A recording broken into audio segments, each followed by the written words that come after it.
There is a detail hidden within the pages of Genesis that many readers overlook. It appears in just a few verses. Gensed, a brief mention of mysterious beings called the sons of God, a fleeting reference to the Nephilim. Then the biblical narrative moves on. No explanation.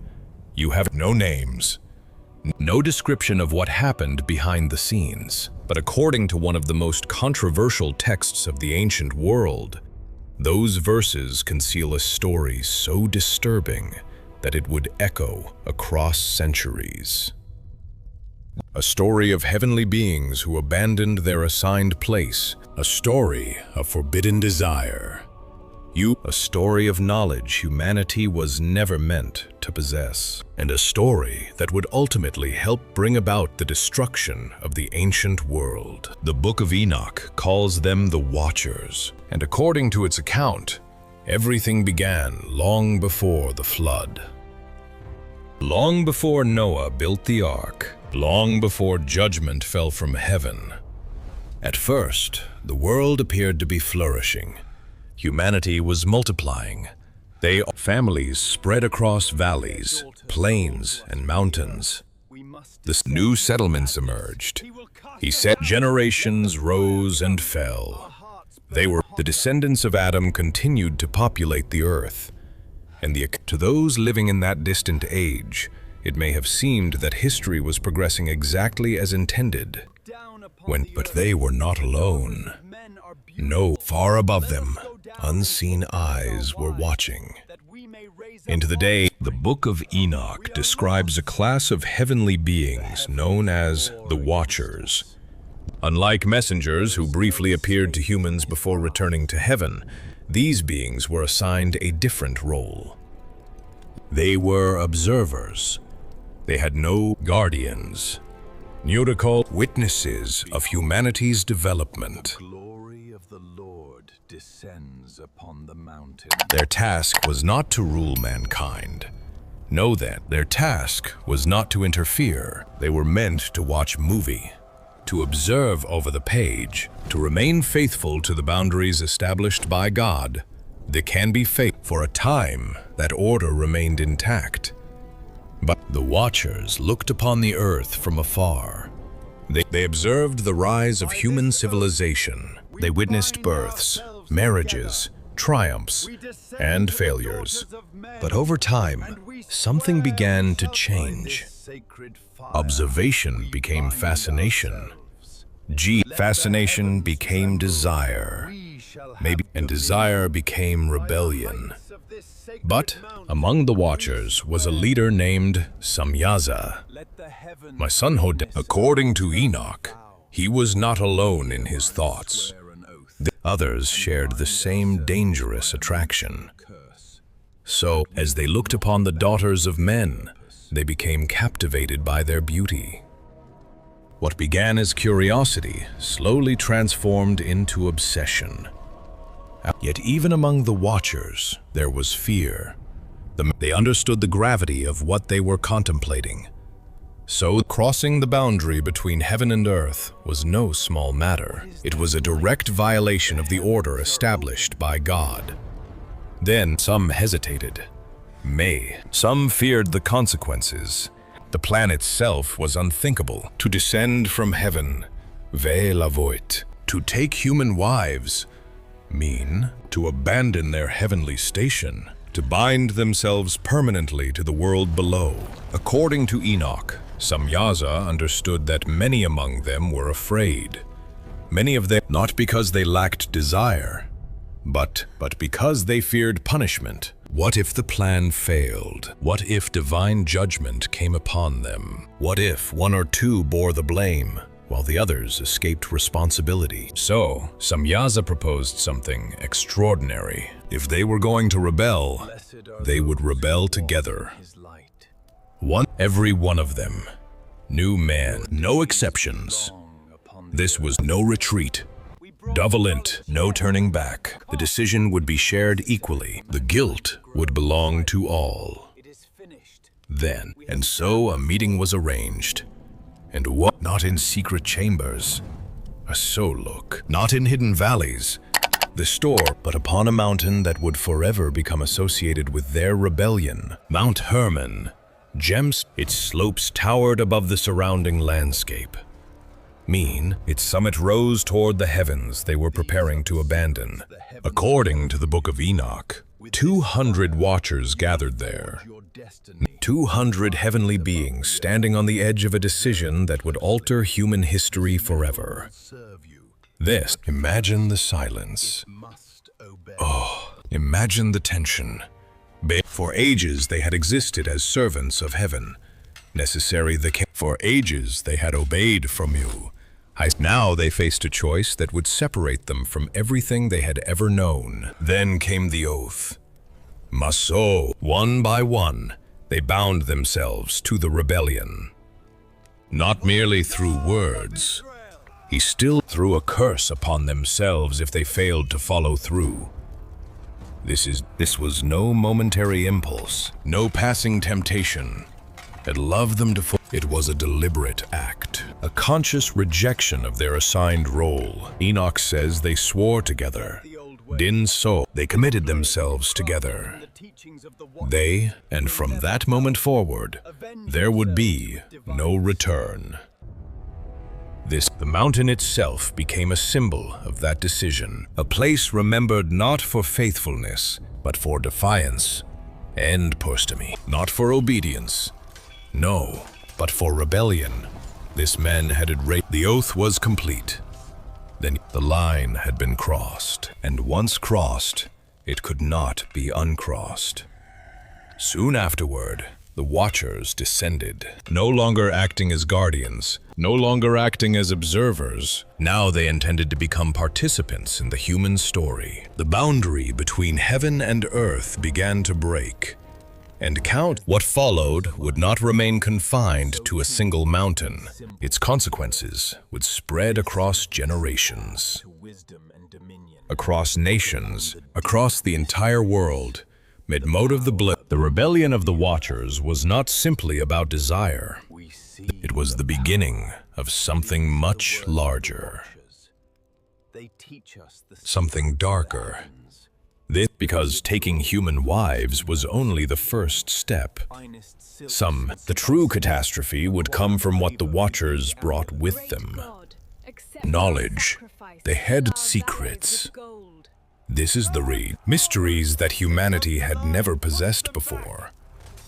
And among all the fallen Watchers, one name would become infamous above the rest. A name associated with forbidden teachings, shipped on violence, definitely, corruption, and the unraveling of the ancient world. His name was Azazel. However, and in the next chapter of the story, the knowledge he revealed would change humanity forever. The rebellion of the Watchers did not end when they descended to Earth. In many ways, it was only beginning. The unions between the heavenly beings and human women had already shattered a boundary established by God. Yet, according to the Book of Enoch, an even greater violation was about to occur. The Watchers did not come empty-handed. They brought knowledge, secrets, skills. Number 8, mysteries that had previously belonged only to heavenly realms. And once these secrets were released into the world of men, there would be no way to take them back. This is one among all the fallen Watchers. One figure emerges as particularly significant. His name was Azazel. In the Book of Enoch, Azazel is portrayed as one of the chief corruptors of humanity. His influence spread far beyond his own actions. He became a teacher, a revealer of hidden things, but the knowledge he shared was not presented as a blessing. It was portrayed as a corruption that accelerated humanity's descent into violence and chaos. According to Enoch, Azazel taught men how to forge weapons. Before this period, humanity already possessed intelligence and creativity. We and people could build there in the farm biggest. create tools, raise families. But the teachings of Azazel introduced something new. Choose the systematic art of warfare, the crafting of swords, the construction of shields has been the forging of armor. Methods designed not merely for survival, but for destruction. Imagine a world where violence suddenly became more efficient. Where conflicts that once involved simple tools now escalated into organized bloodshed. Where the ability to harm others increased dramatically. The Book of Enoch suggests that this transformation did not arise naturally. It came through forbidden instruction, knowledge humanity was never intended to receive in that form. And Azazel's teachings did not stop there. He also revealed the working of precious metals, the creation of ornaments, involved the crafting of jewelry, the use of cosmetics. At first glance, such things may seem harmless compared to weapons, but yet Enoch presents them as part of a larger corruption. The concern was not beauty itself. The concern was vanity, pride. It called me to the elevation of outward appearance above inward character. As wealth increased, so did envy. As luxury increased, so did greed. Human desires multiplied. It seemed, and the more those desires expanded, the more society began to change. But Azazel was not acting alone. The other watchers also became teachers, each revealing different forms of hidden knowledge. One taught enchantments, and far another taught sorcery. Another taught astrology, and that others revealed secrets concerning the movements of celestial bodies, ancient mysteries, beach plan, occult practices, methods of divination, gemt techniques meant to uncover knowledge beyond human limits. According to Enoch, the result was catastrophic, because knowledge itself is never neutral. Its effects depend upon how it is used, and humanity, already vulnerable to temptation, now possessed tools and information that magnified both wisdom and wickedness. Many embraced these teachings. Others sought power through them.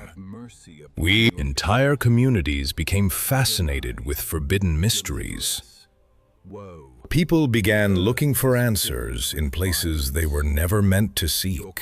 The desire for power spread rapidly. The desire for control spread even faster. What began as instruction became corruption. What began as curiosity became obsession. The world was changing. This is and not for the better. The Book of Enoch repeatedly emphasizes that wickedness multiplied throughout the earth. This violence increased. Some of the lawlessness expanded. Moral boundaries collapsed. And the influence of the Watchers extended into every level of society. I believe people learned new ways to dominate one another. New ways to exploit one another. New ways to pursue power at any cost. The corruption was not limited to individuals. It became systemic. It infected entire cultures. Generation after generation inherited the consequences. This is not the earth itself seemed to groan under the weight of growing wickedness. And yet, the fallen watchers continued. They saw what was happening. They witnessed the destruction. But they did not stop. Instead, they became further entangled in the world they had chosen, further removed from the purpose for which they had originally been created. The tragedy was no longer confined to heaven. It had become humanity's tragedy as well. One of the most fascinating aspects of the Book of Enoch is the way it explains the rapid decline of the pre-flood world. Genesis simply tells us that human wickedness became great. Enoch attempts to explain why, It presents a chain reaction. Rebellion led to forbidden relationships. Forbidden relationships led to forbidden knowledge. Forbidden knowledge led to corruption. This corruption led to violence. Violence led to judgment. Every step intensified the next, like a stone rolling downhill, gathering momentum with each turn. The ancient world was moving toward a catastrophe that few could yet see. But the consequences were already emerging. Humanity was becoming something different. No player. Societies were becoming more brutal. Power was becoming concentrated in dangerous hands. And beneath it all, another development was taking place. The belief, a development that would dwarf even the corruption caused by forbidden knowledge. The children of the Watchers were growing. So is the offspring born from the union between heaven and earth. The beings later known as the Nephilim. At first, they were merely infants, then children. He's still be room, then adolescence. But as they matured, it became clear they were unlike ordinary humans. This stronger, east, larger heverters, flit, more powerful, Izun, more terrifying. It current, and according to Enoch, their arrival would push the world beyond the point of recovery.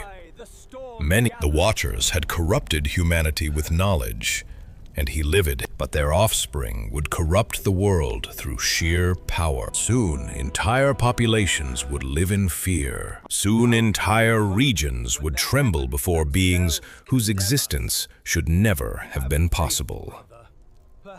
The age of forbidden knowledge was ending. The age of the giants was about to begin. And once the Nephilim rose to power, the cries of humanity would echo across the earth. The forbidden knowledge of the Watchers had already transformed the world. Violence was spreading. Corruption was deepening. Then, humanity was drifting farther from the order established by God. But according to the Book of Enoch, the greatest consequence of the rebellion was not the knowledge itself.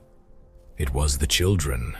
The offspring born from the union between the Watchers and human women, the beings known as the Nephilim. For many readers, Genesis introduces them almost as a mystery.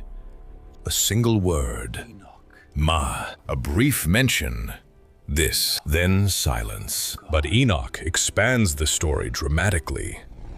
It portrays the Nephilim as beings unlike anything the world had ever seen, neither fully human nor fully angelic.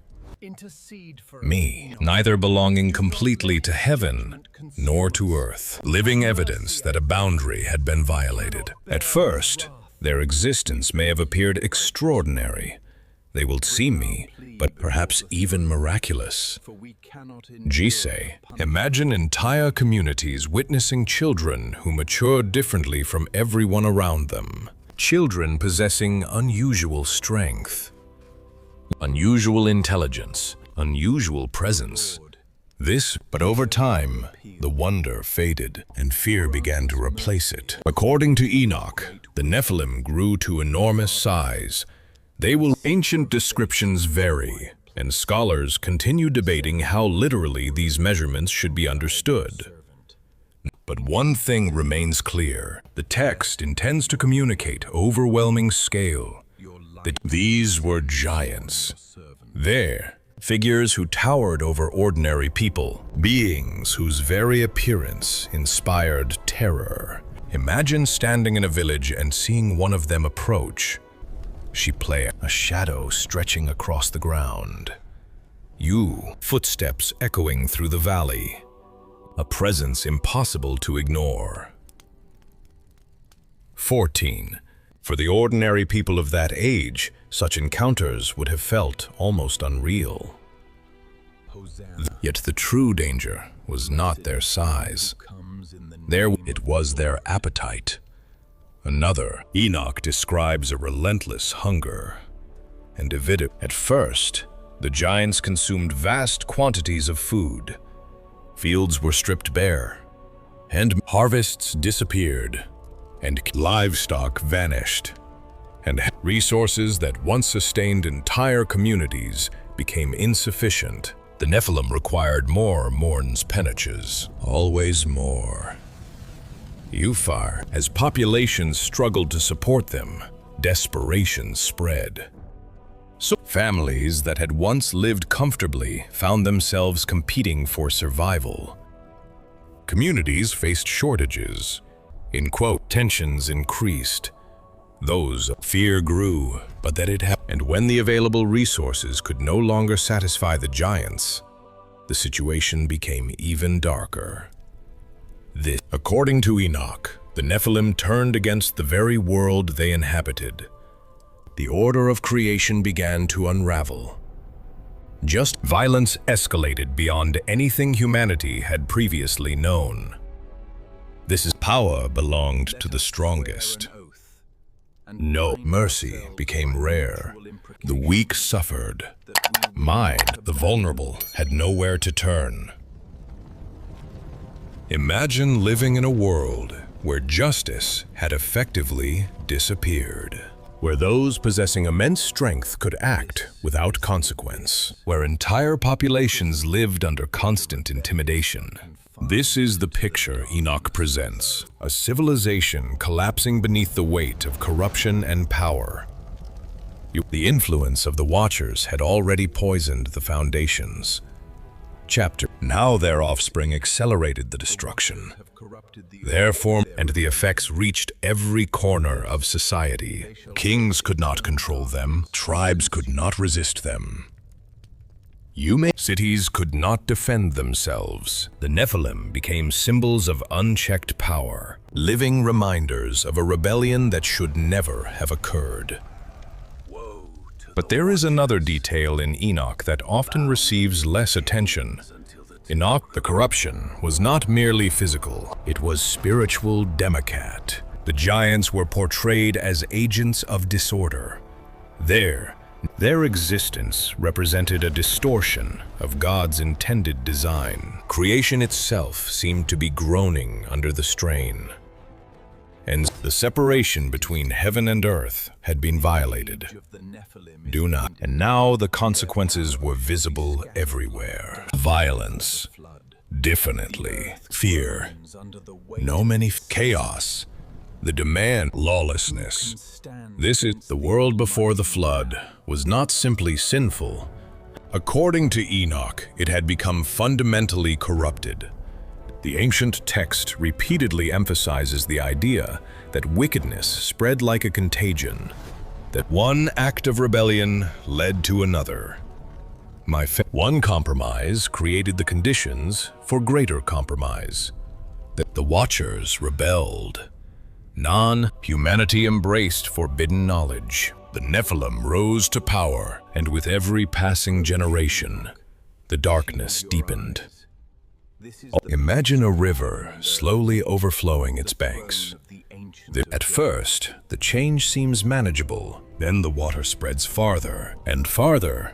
Do that stay until entire landscapes disappear beneath the flood. That is how Enoch portrays the growth of corruption. This, not as a sudden collapse, is great, but as an unstoppable progression. This is a world moving steadily toward judgment. Yet even in such darkness, something remarkable happened. Human beings began to cry out. Some, not merely in fear, know her. Not merely in suffering. He had no more, but in desperation. Entire populations found themselves overwhelmed by forces beyond their control. Violence had become normal. Corruption had become widespread. The future appeared hopeless. And so the cries rose upward. The cries of mothers, of Dom cover, the cries of fathers, as the cries of entire communities struggling beneath the weight of oppression. According to Enoch, these cries did not disappear into silence. They were heard, The suffering of humanity reached beyond the earth, beyond the clouds, beyond the stars. I'm moving into heaven itself. Then not there, the faithful angels witnessed what was happening below. And they saw the devastation. They saw the corruption. They saw the consequences of the Watchers' rebellion. And they understood something that many on earth did not. The world was approaching a point of no return. The crisis was no longer local. It was me. It was cosmic Pizilites. The rebellion that began on Mount Hermon had become a catastrophe, affecting all creation. The earth was filled with violence. Humanity was drowning in corruption. The Nephilim dominated the landscape, and the cries of the innocent continued rising toward heaven. Soon, those cries would be answered. Oh, not by armies, not by kings, not by human heroes, but by divine intervention, because according to the Book of Enoch, heaven had finally reached its limit. The age of patience was ending. The age of judgment was about to begin. And when the great archangels appeared before God to report what they had witnessed, the fate of the Watchers would be sealed forever. The cries of humanity had reached heaven. For generations, the corruption of the earth had continued unchecked. Violence spread from city to city. Fear became a permanent companion. But the Nephilim dominated the land. And the Watchers, who had once been guardians, had become the very source of the world's destruction. According to the Book of Enoch, heaven could no longer remain silent. The suffering of mankind had become impossible to ignore. The rebellion that began on Mount Hermon had grown into a crisis affecting both earth and heaven. The ancient text describes a moment of divine attention. This a moment when the faithful heavenly beings looked upon the world below and witnessed its condition. So, among them were 4 great archangels: Marvel, Michael Dales, Gabriel Dennett, Raphael Revunes, and Uriel Change. Each saw the devastation unfolding across the earth. Each witnessed the consequences of the Watchers' actions. That for the corruption, the violence, the suffering, John Glenn Kidd, the endless cries rising from humanity. These angels were not indifferent observers. Somewhere they understood the seriousness of what had occurred. The rebellion was no longer a private act of disobedience. It had become a threat to the order of creation itself. According to Enoch, the archangels brought their concerns before God. They reported what was happening. They described the destruction, and they recounted the corruption spreading across the world. And they spoke of the Watchers who had abandoned their appointed place. The response they received was decisive. Judgment would come. But not eventually, not someday in the distant future, but now. You be here. The age of tolerance had ended. The age of accountability had begun. Among all the fallen Watchers, one figure stood at the center of the accusations: Azazel, the teacher of forbidden knowledge. The one who had revealed weapons and warfare, the one associated with corruption on a massive scale. According to Enoch, the judgment pronounced against Azazel was severe. Raphael was commanded to bind him. To remove him from influence means this missing. To cast him into a place of confinement. The imagery is striking. Azazel, once a powerful heavenly being, stripped of freedom, bound in darkness, separated from the world he had helped corrupt. awaiting final judgment. The symbolism is impossible to miss. The one who had introduced destructive knowledge would no longer be allowed to spread it. She, the one who had influenced nations, would be rendered powerless. Yet Azazel was only one part of the rebellion. The others would not escape. Hahor, the remaining watchers, also faced judgment. Their collective oath on Mount Hermon had united them in rebellion. Now it united them in punishment. According to Enoch, the fallen angels were condemned to imprisonment. They would witness the destruction of their giant offspring. They would see the collapse of everything their rebellion had produced, emotionally. And afterward, they themselves would be confined, waiting. It unable to alter their fate.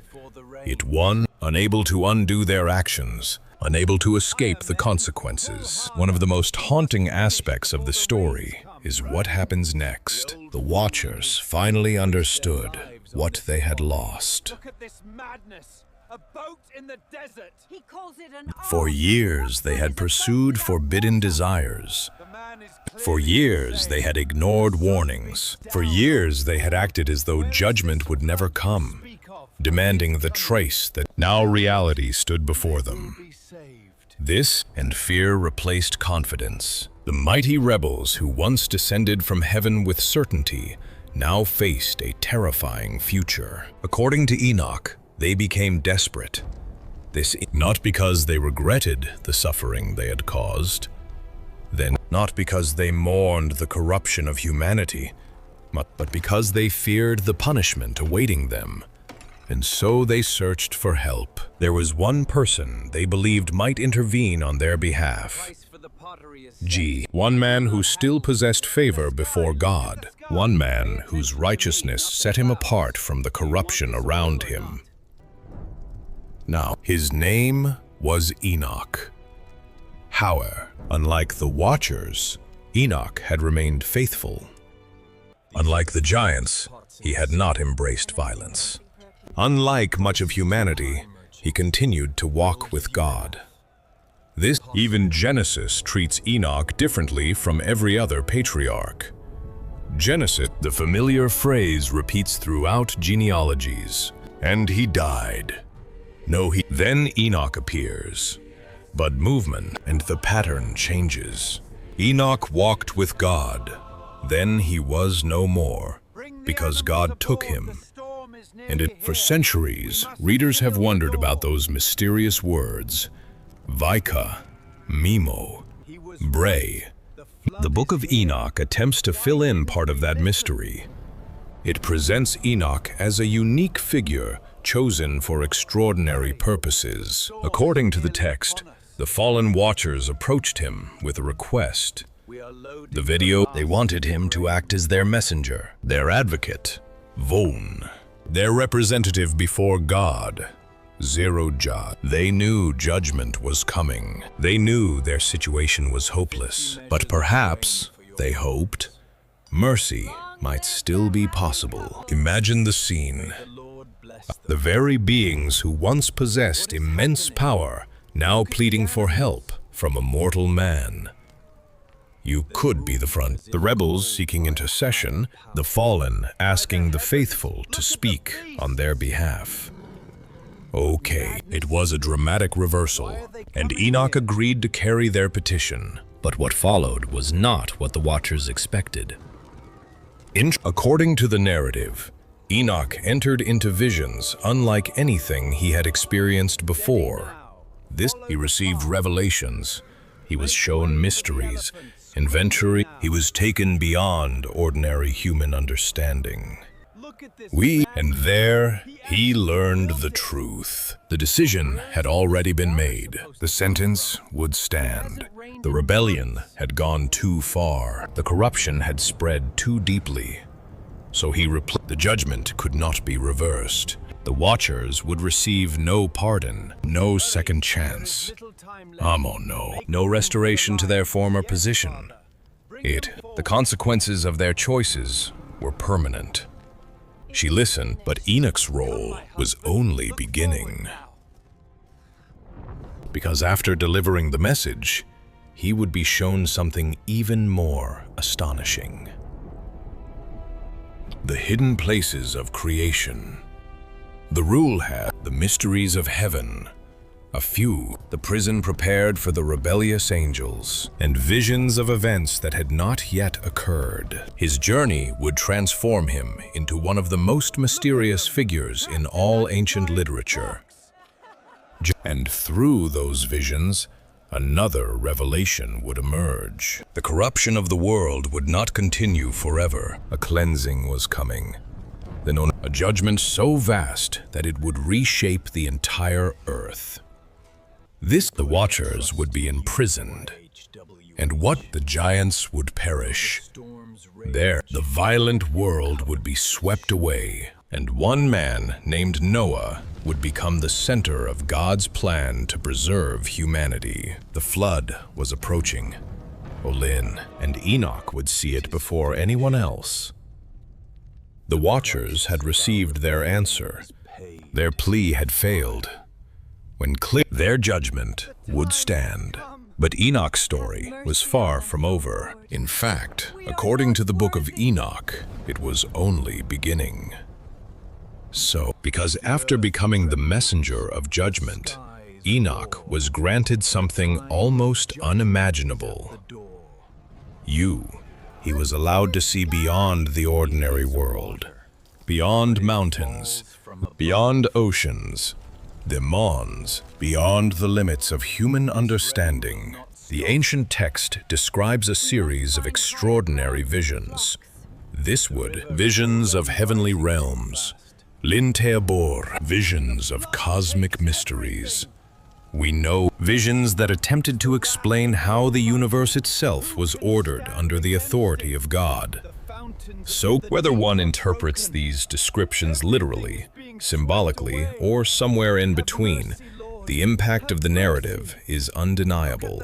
Enoch is portrayed as a witness to realities few humans were ever permitted to see.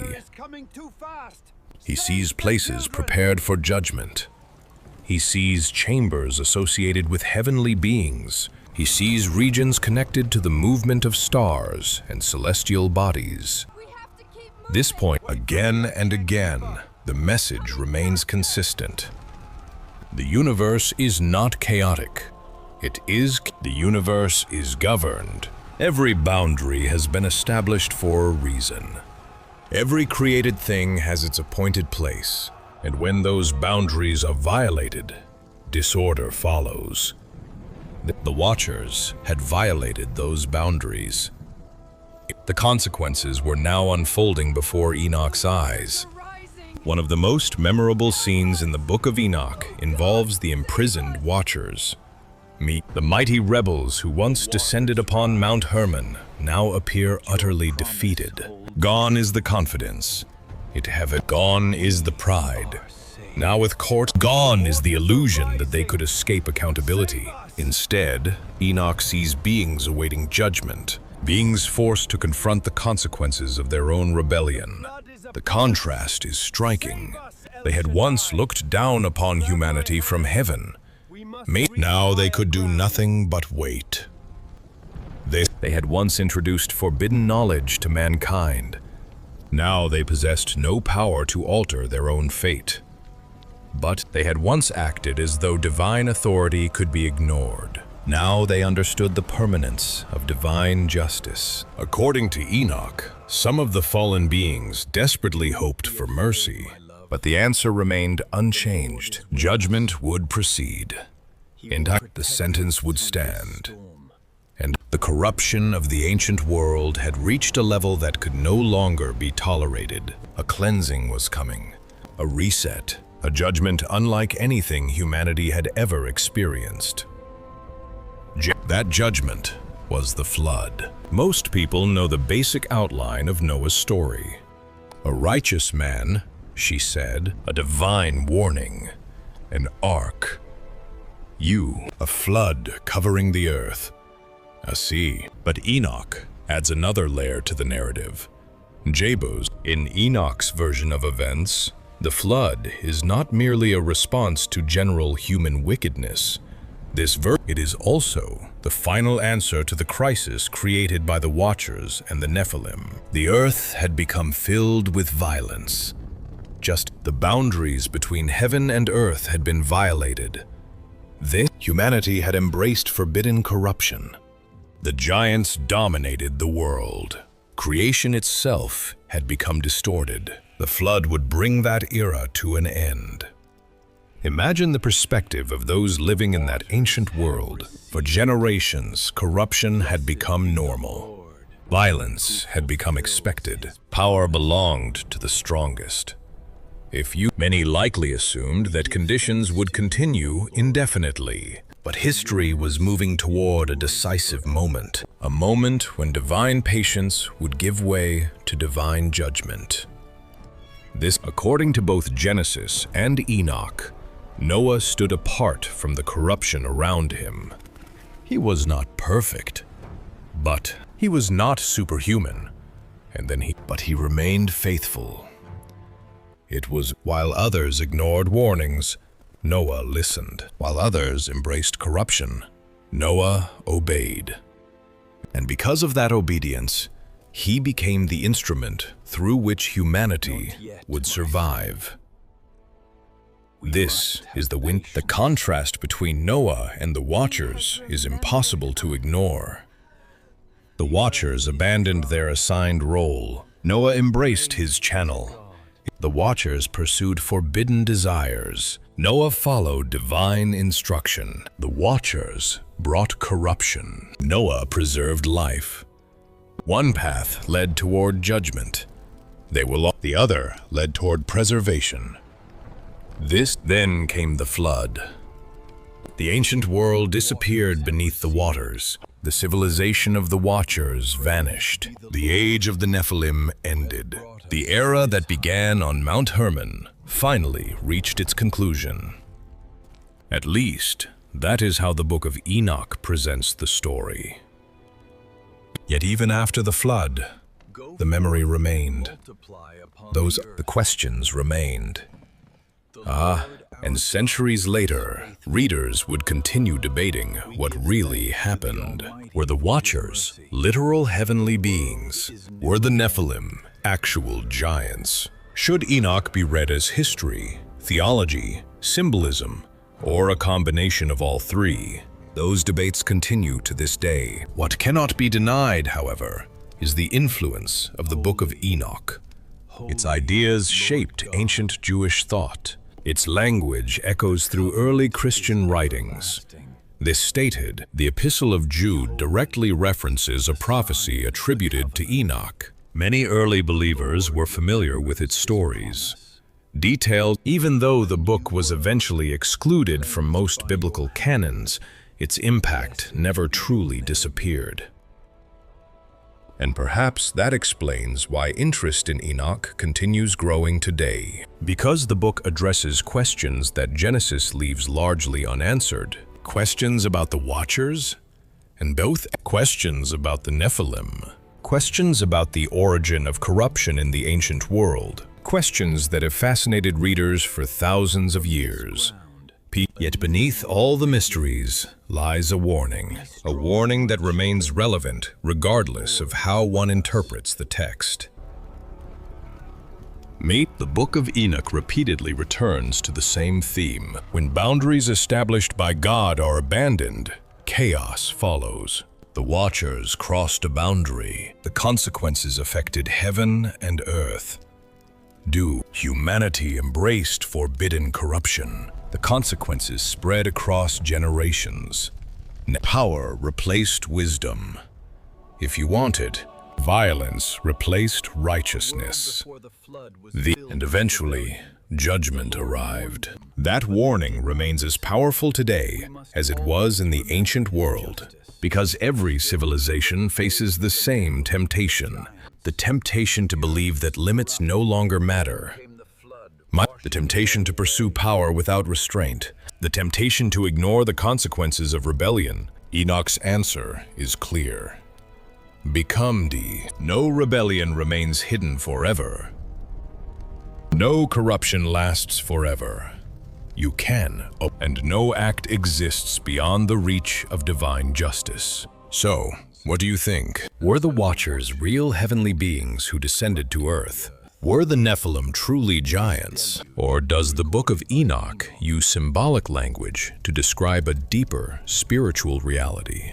Let us know your thoughts in the comments below. And if you enjoyed this exploration of one of the most mysterious texts of the ancient world, don't forget to subscribe and turn on notifications so you won't miss future investigations into biblical mysteries, ancient prophecies, fallen angels, and forgotten histories. Because in our next journey, we'll explore an even stranger question. What happened to the spirits of the Nephilim after the flood?